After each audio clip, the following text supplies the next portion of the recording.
y a une question ou une remarque qui est de dire qu'il n'y a pas la parité dans les représentants, que le débat a débuté par un témoignage éloquent de la tendance générale.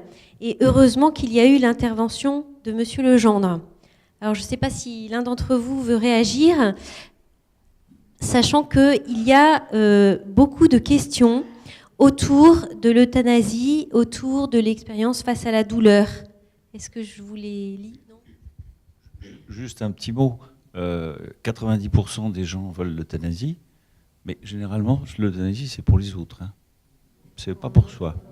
Ah, 90% des gens demandent qu'on légalise l'euthanasie, mais généralement, l'euthanasie, c'est pour les autres. C'est pas... Attendez, je termine. Et puis, quand on s'adresse... Attendez, je termine. Et quand on s'adresse au personnel soignant, quelle que soit sa casquette, qui travaille auprès des personnes en fin de vie, la question ne se pose jamais. Ou tellement exceptionnellement que... Bon, alors, voilà, tout est dit dans cette contradiction. Je crois que c'était aussi ce que nous disait tout à l'heure le docteur Audibert, qu'effectivement, quand on est auprès des gens qui sont en fin de vie, au fond, il y a que très peu de cas où on nous demande l'euthanasie ou l'aide à mourir. Par expérience, et je pense que Marc et David ont plus d'expérience que moi, mais je pense qu'on peut dire que des demandes de patients qui nous disent « mais j'en peux plus, faites-moi mourir », on en reçoit. Cependant, quand on leur dit « bon, si vous me dites ça, c'est qu'il y a quelque chose qu'on n'a pas soulagé, on va reprendre les choses, on va réévaluer, on va chercher à soulager jusqu'au bout », ça nous demande de réévaluer, de nous remettre en question, de remettre en question nos traitements, notre prise en charge. Et finalement, une fois qu'on a pris ça en charge, moi, pour ma part, je n'ai vécu aucune de ces demandes qui persistaient. Mais initialement, on peut en avoir, mais il faut se remettre en question et chercher à soulager ce qu'on n'a pas soulagé.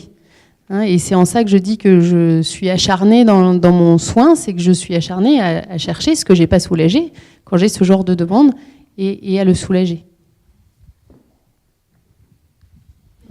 David, tu voulais redire quelque chose ? C'est justement la réponse à une question qui était de dire quand une personne réclame l'euthanasie, le fait de lui prodiguer des antidouleurs fait-il qu'elle change d'avis ou continue-t-elle à réclamer de mourir ? C'est pas toujours des antidouleurs, mais oui, le soulagement du symptôme qui fait qu'elle a demandé, je dirais, dans mon expérience, 100% des cas n'ont pas réitéré leur demande.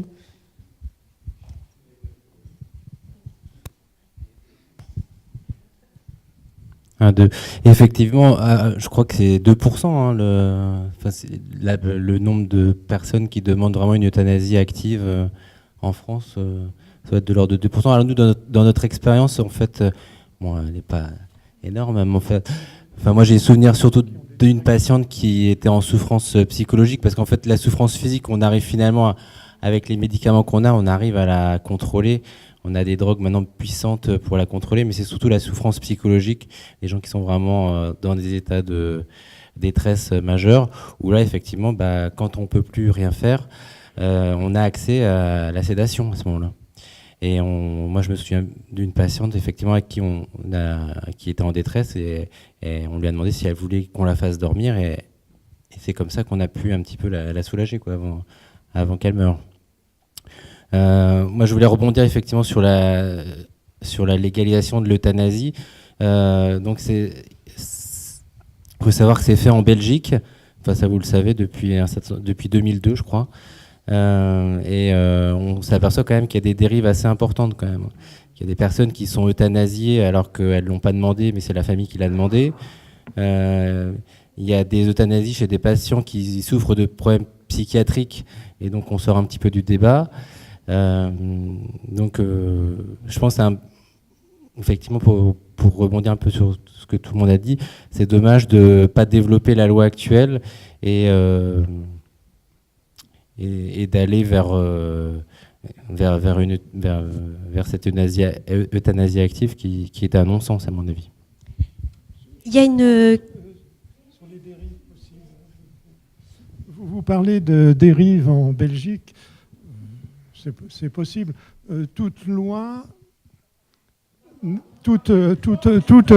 n'est pas appliquée à 100% par tout le monde. Il y a des fraudeurs. Quelle que soit la loi, il y a des fraudeurs. Il y a des tribunaux pour les poursuivre. Il y a la justice. Je disais que pour toute loi, il y a des fraudeurs, il y a des dérives, il y a la justice qui est là pour arrêter ces dérives.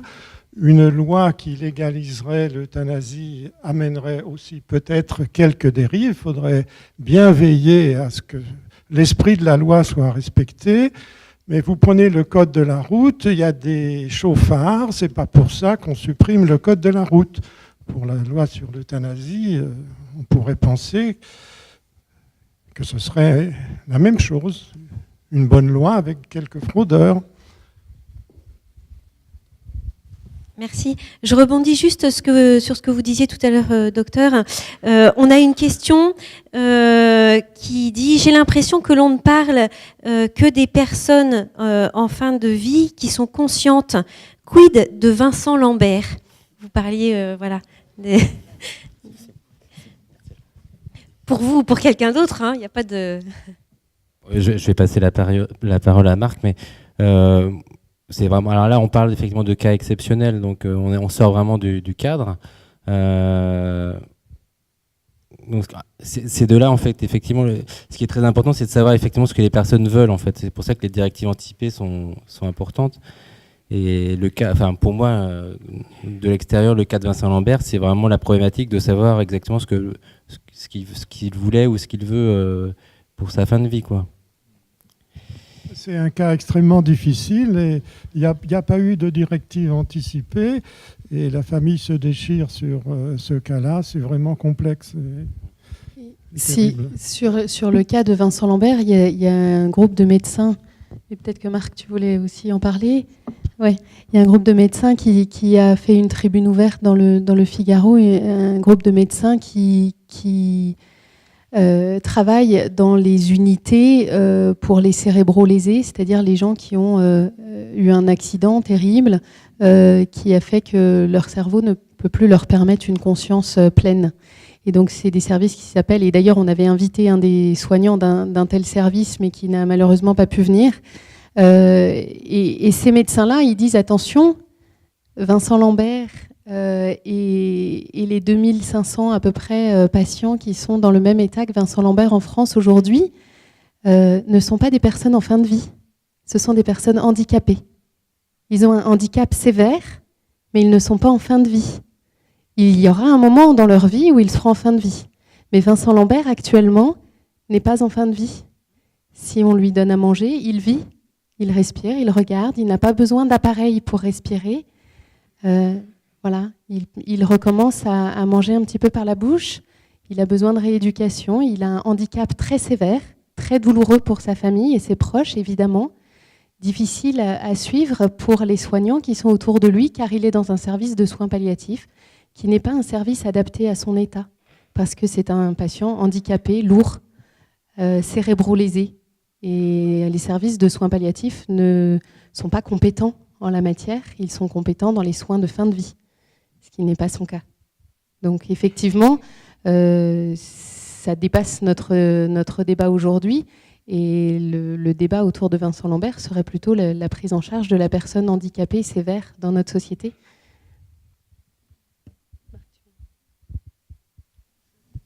On retrouve la dignité indivisible intrinsèque à l'homme dont parlait Luc Denisot.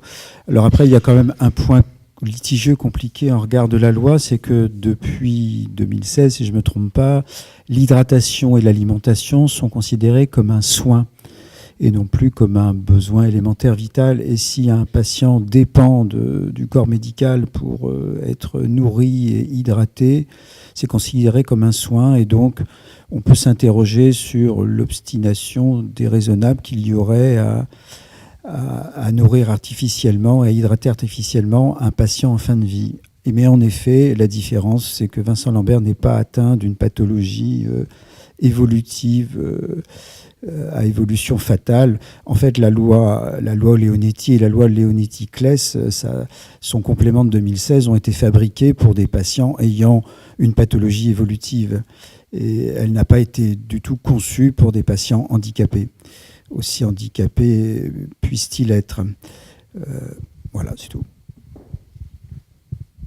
Oui, justement, je voudrais lire la loi Claes-Leonetti, qui est très claire.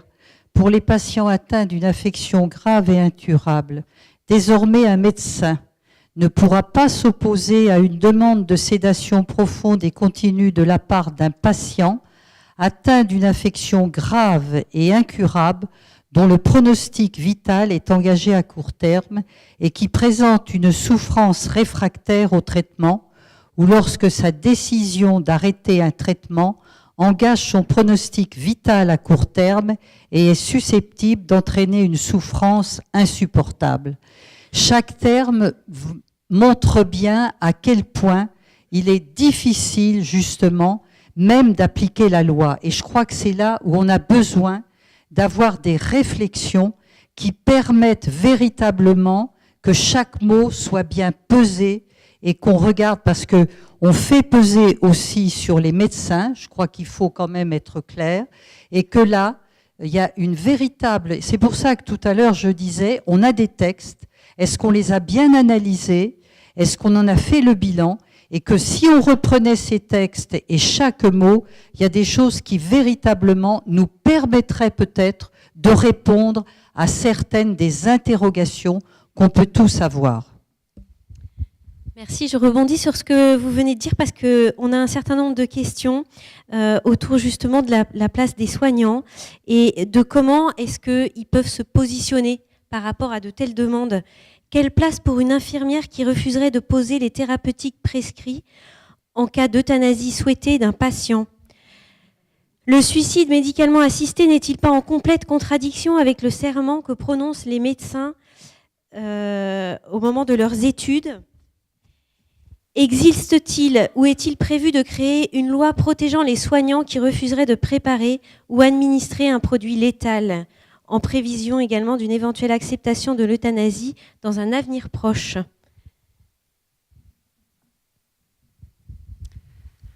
Alors moi, je vais juste parler en tant qu'infirmière, mais il faut savoir que peu importe la prescription, si jamais une prescription médicale nous semble incohérente, on a bien évidemment notre droit de retrait, donc en particulier pour l'euthanasie, qui là est quelque chose déjà qui est illégal en France. Donc si la loi passait, je sais que par exemple dans notre établissement, quoi qu'il advienne, on ne pratiquerait pas l'euthanasie. Donc j'ai envie de dire que en ce qui me concerne, en travaillant à l'hôpital Saint-Jean, je suis protégée, puisqu'effectivement, c'est dans les valeurs aussi de l'établissement. Ensuite, il est évident que voilà, c'est pour avoir par exemple discuté avec certains médecins belges qui pratiquent effectivement l'euthanasie. Il faut savoir que même lorsqu'ils pratiquent une euthanasie, c'est quelque chose qui n'est pas sans conséquence. J'ai le souvenir d'un médecin qui nous avait évoqué que quand il rentrait chez lui, il savait, ses proches savaient évidemment qu'il avait fait une euthanasie, quoi. Je pense que même si jamais dans certains pays c'est légal, la personne qui le pratique, c'est quand même quelque chose qui est vraiment très très lourd de conséquences. Donc voilà. Mais bon, bien évidemment, quoi qu'il advienne, je pense que c'est aussi valable pour les médecins. Le droit de retrait est quelque chose qui est tout à fait possible. C'est possible, parfois difficile. Depuis l'application de la loi Claes-Leonetti 2016, j'ai rencontré beaucoup de soignants qui sont en souffrance, effectivement, devant les décisions de sédation profonde. On n'a pas beaucoup parlé de sédation pour l'instant. David l'a évoqué dans les cas très complexes, très difficiles, effectivement, où on a du mal à soigner, en général, pas la souffrance physique, parce que la souffrance physique, on a un panel de traitements qui est quand même très important. C'est extrêmement rare qu'on n'y arrive pas. Par contre, la souffrance psychique, psychologique, là, c'est plus difficile. On a besoin de plus de temps et on en discutait pour préparer cette table ronde. C'est parfois ce qui nous manque plus que la technique ou les médicaments, le temps d'accompagnement. Et quand on n'arrive pas à tout mettre en place pour un accompagnement de qualité qui puisse réussir à soulager cette souffrance psychologique, effectivement, quelquefois, nous sommes amenés à faire de la sédation. La sédation, on essaye le plus possible pour pouvoir continuer cet accompagnement, justement, que ça ne diminue que la vigilance et non pas la conscience. C'est-à-dire que la personne soit légèrement endormie, mais soit réveillable, et qu'on puisse en particulier, par exemple, ça c'est quelque chose qu'on peut pratiquer à l'hôpital Saint-Jean, qu'on puisse sédater la personne de façon légère pendant les soins qui sont désagréables, qui n'ont aucun intérêt du moment de vie pour la personne, et par contre qu'on puisse arrêter cette sédation au moment où on sait qu'il va y avoir les visites de sa famille. Hein. Tout ça dans le but de soulager sans empêcher l'accompagnement. La sédation profonde et continue proposée par la loi de 2016, elle va tout éteindre et va annihiler la vigilance, mais aussi la conscience, et la personne ne va pas être réveillable. Hein. Et donc cette sédation profonde-là va empêcher l'accompagnement. Et c'est là que, à l'hôpital Saint-Jean, on a décidé de ne pas la pratiquer, mais de ne pratiquer que la sédation légère, discontinue, temporaire, qui permet de continuer cet accompagnement.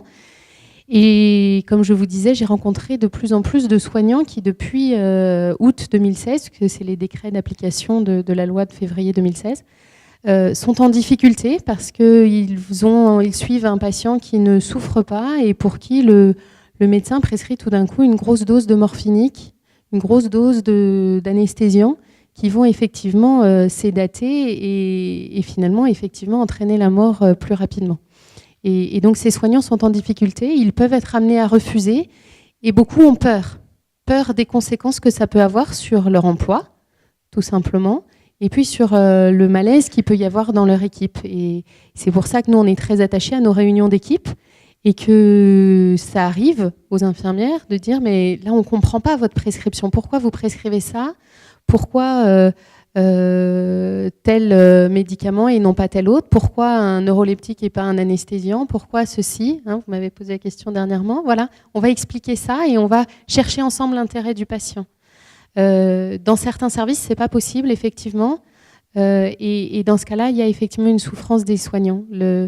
Malheureusement, la loi Claes-Leonetti ne donne pas lieu à une objection de conscience en tant que telle, car il n'y a pas le mot euthanasie dedans. Une loi qui serait directement légalisant l'euthanasie aurait forcément une clause de conscience. La loi Claes-Leonetti n'en a pas, et ça gêne certains soignants, ça les fait peur, ça les met en souffrance dans leur travail. Et voilà, mais effectivement, il n'y aura pas cette souffrance à l'hôpital Saint-Jean, ça c'est sûr.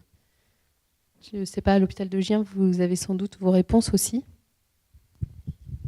Nous n'excluons pas à l'hôpital de Gien de pratiquer cette sédation profonde dans des conditions très déterminées avec beaucoup de précision dans les recommandations de la HAS qui viennent tout juste d'être publiées. C'est très très récent, ça fait quelques semaines qu'elles ont été publiées et elles encadrent avec beaucoup de précision cette pratique qui ne peut s'envisager, comme Madame l'a dit, qu'à la phase terminale, c'est-à-dire quand le pronostic est engagé et on parle de quelques heures ou quelques jours. Donc c'est vraiment à la toute fin. Enfin, c'est à cette condition, c'est à la condition que le patient l'ait demandé, bien entendu, à la condition qu'aucun traitement, aucun des traitements palliatifs n'ait pu soulager la personne après avoir fait plusieurs essais. Quand la personne n'est pas en mesure de donner son consentement, c'est à la condition que, bien sûr, un groupe pluridisciplinaire, un collège de médecins et de soignants pluridisciplinaires ait donné son avis, et un médecin extérieur à l'équipe, sans lien hiérarchique, doit aussi donner son avis. Bien sûr, il y a des tas de précautions qui sont envisagées. Je voulais revenir très brièvement sur les dérives possibles de l'euthanasie, telles que David Falik les a évoquées, auxquelles Monsieur Legendre, c'est ça, a répondu. Alors, ce n'est pas du tout comparable au code de la route, à mon avis, puisque là, l'enjeu est majeur. Si, bien sûr, si l'euthanasie supprime la vie d'un malade psychiatrique, par exemple, moi, je serais tenté plutôt de faire une comparaison avec la peine de mort, traitement inhumain et dégradant, et qui a été remis en cause dans la plupart des pays civilisés, sauf aux États-Unis, parce qu'il y a des erreurs judiciaires et que malheureusement on exécute des patients, des personnes qui sont injustement accusées. Ah, pardon. Pardon, je faisais un parallèle. Je parlais des dérives de l'euthanasie qui, à mon avis, ne sont pas comparables à l'application du code de la route, mais plutôt à l'application de la peine de mort qui, une fois qu'elle est exécutée, est irréversible et malheureusement, quelquefois, supprime la vie à des innocents. Et je confirme que le serment d'Hippocrate exclut de donner la mort à des patients. En effet, le code de déontologie non plus. Et c'est vrai que nous aurions l'impression de perdre notre âme. Et heureusement, bien sûr, il y aura une clause de conscience et un droit de retrait. Et je voulais juste rebondir sur la sédation, parce qu'effectivement, le texte proposé par les 156 députés propose le terme de sédation explicitement létale. Et je voulais revenir sur ce terme qui est en fait, à mon avis, un non-sens, puisqu'une sédation qui fait mourir n'est pas une sédation, comme on vous l'a montré en fait. Donc c'est une expression fumeuse en fait pour tout simplement désigner le fait qu'on va faire une injection létale en fait. Donc la peine de mort. Merci.